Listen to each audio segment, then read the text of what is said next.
તો બનાસકાંઠામાં કાંકરેજ પંથકમાં બપોર બાદ વરસાદ પડ્યો। શિહોરી સહિતના ગ્રામીણ વિસ્તારોમાં પણ વરસાદની હેલી જોવા મળી। સતત અઠવાડિયાથી જિલ્લામાં વરસાદી માહોલ છે। ધોધમાર વરસાદથી જનજીવન પ્રભાવિત છે। બાજરી, જુવાર અને મગફળીના પાકને લાભ થશે। વરસાદ અંગે હવામાન વિભાગે આગાહી કરી છે। આગામી 7 દિવસ રાજ્યમાં વરસાદી માહોલ યથાવત રહેવાનો છે। આજે બનાસકાંઠા, નવસારી, વલસાડ, દમણ, દાદરાનગર હવેલીમાં અત્યંત વરસાદની આગાહી છે। જૂનાગઢમાં અતિ ભારે વરસાદની શક્યતા છે। અમદાવાદ વાસીઓ પણ સાવધાન રહે। 25 અને 26 ઓગસ્ટે અમદાવાદમાં ભારે વરસાદની આગાહી છે। રાજ્યના તમામ પોર્ટ પર 3 નંબરનું સિગ્નલ લગાવાયું છે। और आने वाले 5 दिनों के लिए गुजरात स्टेट के सारे डिस्ट्रिक्ट कवर हैं, जिसमें थंडर स्टॉर्म की वार्निंग है और जो विंड की स्पीड होगी वो 30 से 44 किलोमीटर पर आवर के आसपास रहने का पूर्वानुमान है। अहमदाबाद में आज लाइट टू मॉडरेट रेन और साथ में थंडर स्टॉर्म की वार्निंग है और कल परसों और उसके बाद के दिन में हैवी रेनफॉल की वार्निंग है। साथ में अहमदाबाद और गांधीनगर के लिए आज से लेकर आने वाले 4 दिनों के लिए हैवी रेनफॉल की वार्निंग है। पगले गांधीनगर खातेना संत सरोवर में पानी आवक थई रही है और संत सरोवर डेम में पानी आवक 220 क्यूसेक पानी आवक थई है। संत सरोवर में 12,000 क्यूसेक पानी छोड़ाई रह्यु है। डेमना 5 दरवाजा 2 फूट खोलवामां आव्या। डेमनी नजीक आवेला शाहपुर, नभोई, कोबा, रायसण सहितना गामोने एलर्ट कराया है। वासणा बेरेज ने पण संत सरोवर पानी छोड़वानी जानकारी आपवामां आवी छे। डिजास्टर ने डेमना पानीनी आवक अंगे अवगत कर्या छे। उपरवासमां भारे वरसादने कारणे धरोई डेममां नवा नीરની आवक થઈ। ધરોઈ ડેમમાં 94% જળ સપાટીએ પહોંચ્યો છે અને ડેમમાંથી સાબરમતી નદીમાં 60,000 ક્યુસેક પાણી છોડાયું છે। ધરોઈ ડેમમાંથી સાબરમતી નદીમાં છોડાયેલ પાણી સંત સરોવર ખાતે પહોંચતા 12 થી 18 કલાક લાગશે। ધરોઈ ડેમનું પાણી સંત સરોવર પહોંચે એ પહેલા સલામતીના ભાગરૂપે સંત સરોવર ડેમમાં પાણી છોડાયું છે।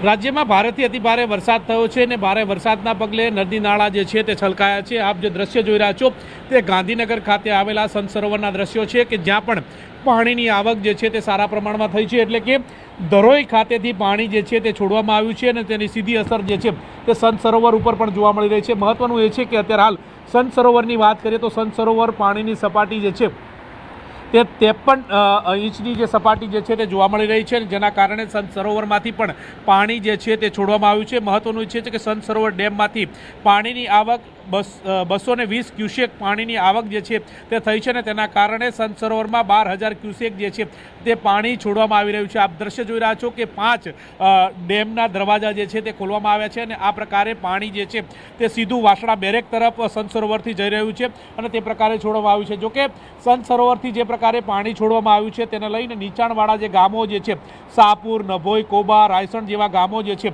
તેને પણ એલર્ટ કરવામાં આવે છે। આ ઉપરાંત ડિઝાસ્ટરને પણ પાણી છોડવાની જાણ જે છે તે કરવામાં આવી છે। ઉપરવાસમાં ભારે વરસાદના કારણે ધરોઈ ડેમમાં પણ નવા નીર આવે છે। ધરોઈની વાત કરીએ તો 94% જળ સપાટીએ પહોંચ્યો છે અને ધરોઈ ડેમમાંથી પણ સાબરમતી નદીમાં 60,000 ક્યુસેક પાણી જે છે તે છોડવામાં આવ્યું છે। 12 થી 18 કલાક જેટલો સમય જે છે તે સંત સરોવર સુધી પાણી પહોંચવાને થતો હોય છે અને ત્યારે સંત સરોવરમાંથી પણ પાણી છોડવાની તજવીજ જે છે તે હાથ ધરવામાં આવી છે। એટલે કે 5 ડેમના દરવાજા ખોલવામાં આવે છે। અત્યાર સુધીમાં સૌ પ્રથમ વખત એવું બન્યું છે કે ભારે વરસાદ થયો છે, પાણીની આવક થઈ છે અને તેના કારણે વરસાદ હોવા છતાં પણ 5 ડેમના દરવાજા ખોલવાની નોબત જે છે તે આવી છે। શ્રેણિક મહેતા સાથે ગૌતમ શ્રીમાળી, ન્યૂઝ 18 ગુજરાતી। જિલ્લામાં સવારથી જ વરસાદી માહોલ છે। જિલ્લામાં સૌથી વધુ વરસાદ ધરમપુરના જંગલ અને ડુંગર વિસ્તારમાં નોંધાયો। ધરમપુરમાં પડેલા 4.18 ઇંચ વરસાદના કારણે ઓરંગા નદીમાં પાણીની સપાટી વધી છે। વલસાડ પાસે કૈલાસ ઓવરબ્રિજ લગોલગ છે અને ઓરંગા નદીનું નીર પહોંચ્યું છે। વલસાડનું વહીવટી તંત્ર એલર્ટ છે। વલસાડ બંદર પાસે પણ ઓરંગાનું પાણી પિચિંગ પર ફરી વળ્યું। બપોર બાદ ધરમપુરમાં વરસાદે વિરામ લેતા વલસાડવાસીઓએ રાહતનો શ્વાસ લીધો। જિલ્લામાં નદી નાળાની સપાટી પર તંત્રની પણ નજર છે। વધુ માહિતી મેળવીએ વલસાડથી સંવાદદાતા ભરતસિંહ વાઢેર જોડાયા છે। ભરત, વલસાડનું વહીવટી તંત્ર કેટલું એલર્ટ છે ને હાલ નદીઓની જળસ્તરની સ્થિતિઓ શું છે? बिल्कुल पंकज, आज सवारथी जिल्लाना तमाम तालुकाओमां वरसादनी हेली यथावत हती, परंतु बपोरना समये छे वलसाड नजीकथी वहेती ओरंगा नदीमां पाणीनुं लेवल વધતા જ તંત્રના શ્વાસ અદ્ધર થયા હતા। આપણે જણાવી દઈએ કે આજે સવારથી જ વલસાડના તમામ તાલુકાઓમાં સાર્વત્રિક નોંધપાત્ર વરસાદ વરસ્યો હતો। જો કે સૌથી વધુ વરસાદ વલસાડના ધરમપુરમાં ધરમપુરમાં 4 ઇંચથી વધારે વરસાદ ખાબકતા તેની સીધી અસર તાલુકામાંથી પસાર થતા તમામ નદી નાળાઓ પર થાય છે. આજે પૂર જેવી પરિસ્થિતિ હતી ત્યારે ધરમપુરમાં વરસેલા વરસાદના અસરના કારણે જ વલસાડ નજીકથી વહેતી જે ઓરંગા નદી છે તેમાં પાણીનું લેવલ વધ્યું હતું. આથી સલામતીના ભાગરૂપે છે વલસાડના કૈલાસ રોડ પર આવેલો ઓરંગા નદીના પુલને છે બંધ કરી દેવામાં આવ્યો હતો. આમ બંને તરફ વાહન વ્યવહાર અટવાઈ જતા અસંખ્ય વાહન ચાલકો છે એને પરેશાનીનો સામનો કરવો પડ્યો હતો. પંકજ, જે તે ધરમપુરનું કપરાડા અને વલસાડનું કપરાડા અને ધરમપુર વલસાડ જિલ્લાનો ઉપરવાસ ગણવામાં આવે છે. જિલ્લાના મોટા ભાગના તમામ નદી નાળાઓ આ બંને તાલુકાઓમાંથી વહે છે. જોકે ધરમપુર અને કપરાડામાં જ્યારે વધારે વરસાદ થાય છે તેની સીધી અસર શહેરી વિસ્તારોમાં અને નદી કિનારાના વિસ્તારમાં થાય છે. આજે ધરમપુરમાં વરસેલા ભારે વરસાદને કારણે જી ભરત, આભાર સમગ્ર માહિતી આપવા માટે. તો વલસાડમાં ધરમપુરના જંગલ અને ડુંગર વિસ્તારના આ દ્રશ્યો જ્યાંથી પાણી વહી રહ્યું છે એ પણ આપણે બતાવી રહ્યા છે. ઓરંગા નદીના પાણીના સપાટીમાં પણ વધારો થયો છે અને તેની જળસ્તરની સપાટી વધવાના કારણે વહીવટીતંત્ર એલર્ટ છે. તો સુરત જિલ્લામાં પણ મેઘો મહેરબાન છે. ભારે વરસાદની આગાહી વચ્ચે છેલ્લા 3 દિવસથી વરસાદ પડી રહ્યો છે. આ વરસાદને પગલે નદી નાળા ઓવરફ્લો થયા. સુરતના માંગરોળ તાલુકાના ખેડૂતોની જીવાદોરી સમાન કીમ નદીમાં ભારે પાણીની આવક થઈ રહી છે. માંગરોળના વેલાછા ગામે કીમ નદીનો લો લેવલ બ્રિજ પાણીમાં ડૂબી ગયો. વેલાછા ગામનો બીજા ગામ સાથેનો સંપર્ક પણ તૂટ્યો છે. નદીમાં ભારે પાણીની આવક થતાં ખેડૂતો ખુશખુશાલ થયા છે. કીમ નદીના આકાશી દ્રશ્યો સામે આવ્યા. તો છેલ્લા 3 દિવસથી અહીંયા વરસાદ છે. સુરત શહેર અને સુરત ગ્રામ્ય વિસ્તાર જિલ્લાના અન્ય ગ્રામીણ વિસ્તારોમાં પણ અને તાલુકાઓમાં પણ વરસાદના અહેવાલ છે. કીમ નદીમાં ભારે પાણીની આવક થઈ રહી છે અને તેના આકાશી દ્રશ્યો અત્યારે સામે આવ્યા છે. પાણીની આવક થતાં ખેડૂતો પણ ખુશખુશાલ થયા છે. જો કે અહીંયા લો લેવલ બ્રિજ છે એ પાણીમાં ડૂબ્યો છે અને વેલાછા ગામનો બીજા ગામ સાથેનો સીધો સંપર્ક તૂટ્યો છે. ત્યારે આ અંગે વહીવટી તંત્ર પણ લોકોને સૂચના આપી રહ્યું છે કે આ બ્રિજ જે છે ત્યાંથી પસાર ન થવામાં આવે. માંગરોળ તાલુકાના ખેડૂતોની જીવાદોરી સમાન કીમ નદીમાં ભારે પાણીની આવક થઈ રહી છે. માંગરોળના વેલાછા ગામે કીમ નદીનો લો લેવલ બ્રિજ પાણીમાં ડૂબ્યો છે. વેલાછા ગામનો બીજા ગામ સાથેનો સંપર્ક તૂટ્યો છે. ડ્રોનનો વિડીયો પણ સામે આવ્યો છે જેમાં આહલાદક દ્રશ્યો જોવા મળ્યા. આ તસવીરો જુઓ. ઉપરવાસમાં ભારે વરસાદને પગલે ડેમમાં નવા નીરની આવક થઈ રહી છે. કડાણા ડેમમાં હાલ 90,000 ક્યુસેક પાણીની આવક છે. કડાણાના 6 ગેટ 4 ફૂટ સુધી ખોલીને 60,000 ક્યુસેક પાણી છોડાયું છે. કડાણા જળાશય ખાતે 3 હાઇડ્રો પાવર યુનિટ હાલમાં કાર્યરત છે. 10થી વધુ જિલ્લાને કડાણા ડેમમાંથી પાણી પહોંચે છે. સવારથી જ વરસાદી માહોલ છે. 2 દિવસમાં ભારે વરસાદની પણ આગાહી છે. ત્યારે અમદાવાદના અનેક વિસ્તારોમાં વરસાદ પડી રહ્યો છે. અખબારનગર અંડરપાસ બંધ કરવાની ફરજ પડી છે. અંડરપાસમાંથી પાણીનો નિકાલ નહીં થતા વાહન વ્યવહાર બંધ થયો છે. વાહન ચાલકો માટે રસ્તો ડાયવર્ટ કરવામાં આવ્યો છે. ગુજરાતભરમાં આગામી 2 દિવસમાં ભારેથી અતિ ભારે વરસાદની આગાહી હવામાન વિભાગ દ્વારા કરવામાં આવી છે. મહત્વનું છે કે આજ સવારથી અમદાવાદની વાત કરીએ તો અમદાવાદમાં વરસાદી માહોલ વચ્ચે અનેક એવા પૂર્વ વિસ્તારો છે કે જ્યાં પાણી ભરાવાની સ્થિતિ હતી. સાથે સાથે પશ્ચિમ અનેક વિસ્તારો છે કે જ્યાં પાણી ભરવાની અંશતઃ શરૂઆત થતાં જ અંડરપાસ છે તે બંધ કરવાની ફરજ પડી છે. આ દ્રશ્યો જોઈ શકો છો. દ્રશ્ય છે અખબારનગર સર્કલ નજીક આવેલા કેકા શાસ્ત્રી રેલવે અંડરબ્રિજના, જ્યાં આગળ અંડરપાસ બંધ કરવામાં આવે છે. તેની પાછળનું કારણ માનવામાં આવ્યું છે કે થોડું ઘણું પાણી જે છે તે અંદર ભરાઈ જતાં વાહન ચાલકોને થોડી મુશ્કેલી ના સર્જાય અને તેમાં વાહનો ના ફસાઈ જાય તે માટે રેલવે અંડરપાસ છે બંધ કરવાનો વખત આવ્યો છે. અને જોઈ શકાય છે કે બીજી તરફ તેના કારણે રોડ રસ્તા જે છે તે ડાયવર્ટ કરતા વાહન ચાલકો જે છે તે પરેશાનીનો ભોગ બની રહ્યા છે. ત્યારે મહત્વનું છે કે આવનારા સમયમાં એટલે કે 2 દિવસમાં ભારે વરસાદ થતાં કેવી પરિસ્થિતિનું નિર્માણ થાય છે તે જોવું રહ્યું. કેમેરામેન પ્રકાશ દેસાઈ સાથે મૌલિક દામેચા, ન્યૂઝ 18 ગુજરાતી, અમદાવાદ.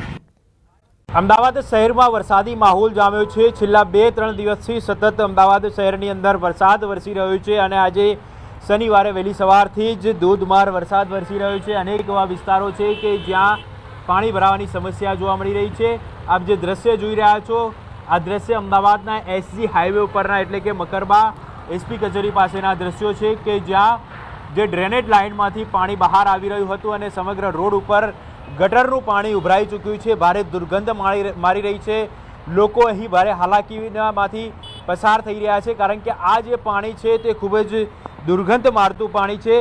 મકરબા જે અંડરપાસ પાસેની આ જે ડ્રેનેજ લાઇન હતી તે ડ્રેનેજ લાઇન ઓવરફ્લો થઈ હતી અને તેને પરિણામે ચારે તરફ આપ જોઈ શકો છો પાણી ભરાઈ ચૂક્યા હતા અને આ પાણી છે તે ગટરનું ગંદુ પાણી છે અને પરિણામે આસપાસના જે વિસ્તાર છે કે જેમાં ભારે દુર્ગંધ હાલ મારી રહી છે એટલે લોકો છે તેઓએ ભારે હાલાકીનો સામનો કરવો પડ્યો છે અને પરિણામે ટ્રાફિક જામના દ્રશ્યો પણ અહીં જોવા મળી રહ્યા છે અનેક કિલોમીટરો સુધી આ ટ્રાફિક જામના પણ દ્રશ્યો જોવા મળ્યા હતા।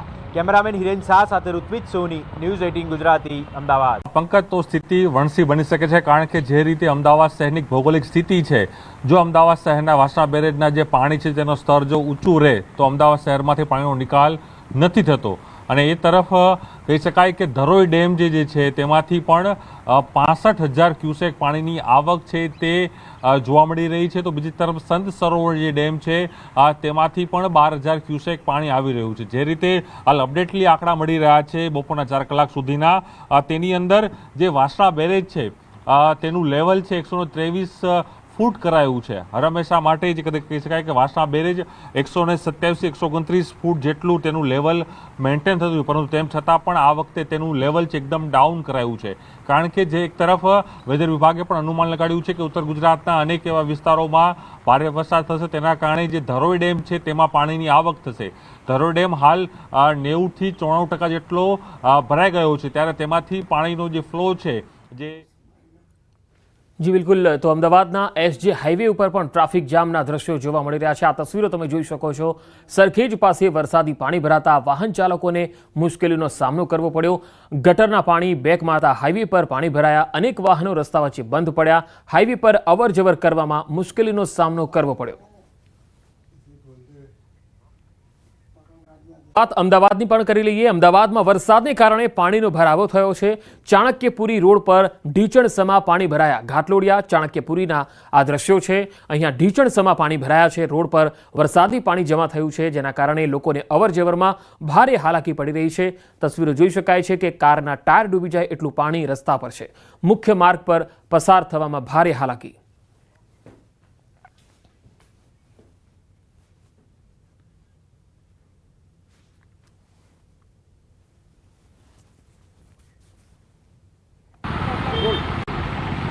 આગામી 2 દિવસમાં અમદાવાદમાં ભારે વરસાદની જે આગાહી કરવામાં આવી છે હવામાન વિભાગ દ્વારા, અને ત્યારબાદ આજે વહેલી સવારથી આ જ પ્રકારનો માહોલ અમદાવાદના અલગ અલગ વિસ્તારોમાં જોવા મળી રહ્યો છે। વાત કરીએ ચાણક્યપુરી વિસ્તારમાં કે જ્યાં છેલ્લા ઘણા સમયથી જગદીશ બંગલો રોડ છે, હરિવિલાસ સોસાયટી છે સહિતના અનેક રોડ ઉપર પાણી જ પાણી જે છે તે સામાન્ય વરસાદમાં પણ જોવા મળતા હોય છે, તેનું કાયમી નિરાકરણ નથી આવતું તેવો સ્થાનિકોનો આક્ષેપ છે।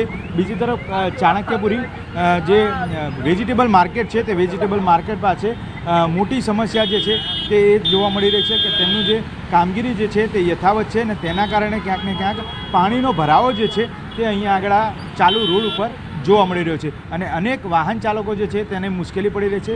આ દ્રશ્યો જોઈ શકો છો, દ્રશ્યો છેલ્લા 10 વર્ષથી હોવાનું સ્થાનિકોનું કહેવું છે, કારણ કે 10 વર્ષથી વાહન ચાલકોને અહીંયાથી નીકળવામાં તકલીફ પડી રહી, મુશ્કેલીનો અનુભવ થઈ રહ્યો છે। અનેક વાહનો જે છે તે વરસાદ સામાન્ય પડતા બંધ થઈ જતા હોય છે અને પાણીમાંથી તેમને પસાર થવું પડે તેવી સ્થિતિ છે। કેટલાક સ્થાનિકો છે તેમની સાથે વાતચીત કરવાનો પ્રયત્ન કરીશું। વળી છેલ્લા કેટલા સમયથી આ વિસ્તારમાં આ પ્રકારની પરિસ્થિતિ વિસ્તારમાં 10 વર્ષથી પરિસ્થિતિ આની આ છે। ગમે એમ લાઈનો મોટા ભૂંગળા નાખ્યા, નવી લાઈન નાખી, પણ કોઈ પાણીનો નિકાલ થતો જ નહીં। છોકરાઓને સ્કૂલે લેવા જવું, મેકવા જવું, થોડો ઘણો વરસાદ પડ્યો નહીં કે ચાલુ થયું નહીં। અને આ ઇલેક્ટ્રિક ધાંભલાઓ છે તો જો કદાચ લાઇનના કારણે શોર્ટ સર્કિટ થયું તો બધા ચોંટી રહેવાના, બરાબર, પણ કોઈ જોનાર જ છે નહીં। હમણાં કોર્પોરેટરને આવ્યા હતા, એ પોતે બધા એએમસીના માણસો લઈને ઢાંકણા બાંકણા ખુલ્લાવરાયા, પણ સમસ્યાનું આનું કોઈ હલ જ થતું નહીં। કોર્પોરેટર આગળના વરસાદમાં બી આવ્યા હતા, 2 વખત આવીને ગયા, ઢાંકણા ખોલાવરાયા, પણ આ નીચાણો વિભાગ છે એટલે કોઈ સમસ્યાનું હલ થતું નહીં। પાણી તો એનું એ થોડો ઘણો બી વરસાદ આવી જાય ને તો ચક્કાજામ થઈ જાય, ભરાઈ જ જાય, કોઈ નિકાલ। આના લીધે બધા ગટરોમાંથી બેગ મારે છે એટલે બધા ઘરોમાં નીકળે પાણી। આ સિવાય આ ચાણક્યપુરી વિસ્તારમાં અનેક એવો વિસ્તાર છે, સામેની બાજુ કઈ કઈ સોસાયટી છે જ્યાં પાણી ભરાઈ જાય? જજ બંગલા સામેની બાજુ જજ બંગલા છે, આ સેક્ટર 5 આકાશ પરિસર છે, આ 2 જગ્યા અને હરિવિલા ફ્લેટ। આટલા વિસ્તારમાં તો છેલ્લા 10 વર્ષથી આની આ જ પોઝિશન છે। તો અગાઉ કોઈ રજૂઆત આ બાબતે કરી હોય? રજૂઆત થાય છે, કામકાજ બી થાય છે, પણ એનો કોઈ નિકાલ જ નહીં। સ્થાનિકોનું કહેવું છે કે તેનું કાયમી નિરાકરણ આવે તે માટેની રજૂઆતો અનેક વખત કરવામાં આવી છે, પરંતુ તેમ છતાં પણ આ પરિસ્થિતિ ઠેરની ઠેર છે, ત્યારે આનો હલ ક્યારે આવે છે તે જોવું રહ્યું. કેમેરામેન પ્રકાશ દેસાઈ સાથે મૌલિક ગામેચા, ન્યૂઝ 18 ગુજરાતી, અમદાવાદ. તો અમદાવાદના વાસણા બેરેજના એક સાથે 24 ગેટ ખોલાયા છે. શહેરમાં વરસાદી માહોલ અને ઉપરવાસમાં પાણીની સતત આવક. ઉપરવાસમાંથી 50,000 ક્યુસેક પાણી આવવાની સંભાવના છે. શહેરમાં પાણી ભરાવાના સંકટથી બચવા બેરેજના દરવાજા ખોલાયા છે. બેરેજના 30 દરવાજા પૈકી 24 દરવાજા ખોલવામાં આવ્યા. શહેરી વિસ્તારમાં પાણીનો ભરાવો ન થાય તે માટે નિર્ણય કરાયો છે. વરસાદી માહોલ વચ્ચે તંત્રનો મહત્વપૂર્ણ નિર્ણય. નીચાણવાળા વિસ્તારોમાં એલર્ટ પણ અપાયું છે. વધુ માહિતી મેળવીએ સંવાદદાતા પ્રણવ પટેલ મારી સાથે જોડાયા છે. પ્રણવ, વાસણા બેરેજના દરવાજા ખોલવામાં આવ્યા છે. જો હજુ વાત મહેસાણાની, મહેસાણામાં વડનગર તાલુકાના વાગડી ગામ નજીકનો એક બનાવ સામે આવ્યો, જેમાં સાબરમતી નદીના તટમાં 6 થી 7 લોકો ફસાયા. ટ્રેક્ટર લઈને નદીમાં રેતી લેવા જતા ફસાઈ ગયા. ધરોઈ ડેમમાંથી પાણી છોડાયા બાદ પાણી ફરી વળ્યા હતા. સાબરમતી નદીમાં ભારે પાણીના કારણે 6 થી 7 લોકો ફસાયા. સ્થાનિક વહીવટી તંત્રની ટીમ અને ફાયરની ટીમો પહોંચી ગઈ. સાબરમતી નદીમાં ફસાયેલા લોકોની બચાવ કામગીરી હાથ ધરાઈ. તો મહેસાણાથી આ તસવીર આવી રહી છે. સાબરમતી નદીના તટમાં 6 થી 7 લોકો ફસાયા હતા. ટ્રેક્ટર લઈને નદીમાં રેતી લેવા જતી વખતે ફસાયા હતા. ત્યારે અહીંયા ફાયરની ટીમો અને સ્થાનિક વહીવટી તંત્રની ટીમો પહોંચી અને જે લોકો ફસાયા હતા તેમને બચાવવામાં આવ્યા હતા. તસવીરોમાં જોઈ શકાય છે કે અહીંયા ધરોઈ ડેમમાંથી પાણી છોડાયા બાદ અહીંયા આસપાસના વિસ્તારોમાં પાણી ફરી વળ્યા હતા. વધુ માહિતી મેળવીએ મહેસાણાથી સંવાદદાતા કેતન પટેલ મારી સાથે જોડાયા છે. કેતન, કેવી રીતે હાથ ધરાયું હતું આ રેસ્ક્યુ? ચોક્કસથી પંકજ જણાવી દઉં કે મહેસાણાના વડનગર તાલુકાના વાગડી ગામ નજીક આજે બનાવ બન્યો છે. સાબરમતી નદીના તટમાં 6 થી 7 લોકો ફસાયા હોવાની હાલમાં જે પ્રાથમિક માહિતી મળી રહી છે. ટ્રેક્ટર લઈને અને નદીમાંથી રેતી લેવા જતા આ લોકો જે ફસાયા હોય છે તેવી હાલમાં પ્રાથમિક માહિતી મળી રહી છે. ઉલ્લેખનીય છે કે સવારથી જ જે સતત જે ધરોઈ ડેમમાં પાણીની આવક આવી રહી છે, ત્યારબાદ જે ધરોઈ ડેમમાંથી પાણી છોડ્યા બાદ આ જે ઘટના હોય છે તે સામે આવી છે. હાલમાં સ્થાનિક વહીવટી તંત્રની ટીમ અને ફાયરની ટીમ ઘટના સ્થળે પહોંચી છે અને જે બચાવની કામગીરી હોય છે હાલ હાથ ધરાઈ છે. જી કેતન, આભાર માહિતી આપવા માટે. માં જોખમી પ્રવાસ કરવો આધેડને ભારે પડી ગયો. ડાંગમાં વરસાદી પાણીમાં એક આધેડ તણાઈ ગયો. નિંબારપાડા ગામના કોઝવે પરનો એક વિડીયો છે જે વાયરલ થઈ રહ્યો છે. આ તસવીરો જુઓ. કોઝવે પર ધસમસતા પાણી અને આધેડ તણાઈ ગયો. વઘઈ તાલુકાના નિંબારપાડા ગામે કોઝવે પર ધસમસતો પાણીનો પ્રવાહ જોવા મળે છે અને તેમ છતાં એક આધેડ આ જોખમી પ્રવાહમાં પાર થવાનો એટલે કે પસાર થવાનો પ્રયાસ કરે છે અને એ જ સમયે બેલેન્સ ગુમાવે છે અને આધેડ પ્રવાહમાં તણાવા લાગી જાય છે. જો કે આધેડના સાથીદારોએ તેને બચાવી લીધો. જિલ્લા વહીવટીતંત્રએ નદી નાળા અને કોઝવે ઉપરથી પસાર ન થવા માટે અપીલ કરી છે. તો ડાંગ જિલ્લાનો આ વિડીયો છે જે વાયરલ થઈ રહ્યો છે. ખાસ અત્યારે ભારે વરસાદનો માહોલ છે અને આગામી 5-6 દિવસ હજુ પણ ભારે વરસાદની સંભાવના છે. ત્યારે આવી સ્થિતિમાં ડાંગ, દક્ષિણ ગુજરાતના મોટાભાગના એવા વિસ્તારો કે જ્યાં નદી નાળા નજીક હોય અને છલકાતી હોય ત્યારે આવા પાણીના પ્રવાહમાંથી ક્યારેય પસાર થવાની ભૂલ ન કરવી જોઈએ. એક આધેડે આવી ભૂલ કરી અને તે કોઝવે પર ધસમસતા પાણીમાં તણાવા લાગ્યો. આ એક આધેડ હતો જેણે એક રસ્તા પસાર થવાની કોશિશ કરી અને ફસાઈ ગયો. વધુ માહિતી મેળવીએ સંવાદદાતા કેતન મારી સાથે જોડાયા છે ડાંગથી. કેતન, આજે આધેડ તણાવા લાગ્યો હતો તેની કોઈ ભાળ મળી શકી છે? તે બચ્યો છે કે પછી જીવ ગુમાવ્યો છે? પંકજ, ચોક્કસથી વાત કરવામાં તો ગુજરાત સરકારના હવામાન ખાતાએ દક્ષિણ ગુજરાતમાં ભારે વરસાદની આગાહી કરી હતી. જે અંતર્ગત સાપુતારા ખાતે ધોધમાર વરસાદ વરસી રહ્યો હતો. એ અંતર્ગત વઘઈ તાલુકાના નિંબારપાડા ચીરાપાડા તરફ જઈ રહ્યો હતો. એ સમય દરમિયાન જે કોઝવે પછી પાણી વહી રહ્યા હતા એમાંથી પસાર થવાનો પ્રયાસ કર્યો હતો. એ સમય દરમિયાન જે યુવક તણાયો હતો એનું નામ છે દેવરામભાઈ વાઘમારે. નિંબારપાડા ગામના રહીશ છે વઘઈ તાલુકાના અને એમના જ મિત્ર એમને 1.5 થી 2 કિલોમીટર જેટલા પાણીના અંદર તરીને બચાવી લેવામાં આવ્યો હતો. સદનસીબે કોઈ જાનહાનિના અહેવાલ પ્રાપ્ત થયેલ નથી. પરંતુ ખાસ વાત એ છે કે જિલ્લા વહીવટી તંત્રએ જે જાહેરનામું બહાર પાડ્યું છે છતાં પણ ત્યાં કોઈ પણ જાતના સુરક્ષાના ગાર્ડ કે સુરક્ષાના કોઈ બોલ મૂકવામાં નહીં આવતા આ સ્થાનિક આદિવાસી ભોળીભાળી પ્રજા પાણીમાંથી પસાર થતા આ ઘટના બનવા પામી હતી. જી કેતન, આભાર માહિતી આપવા માટે.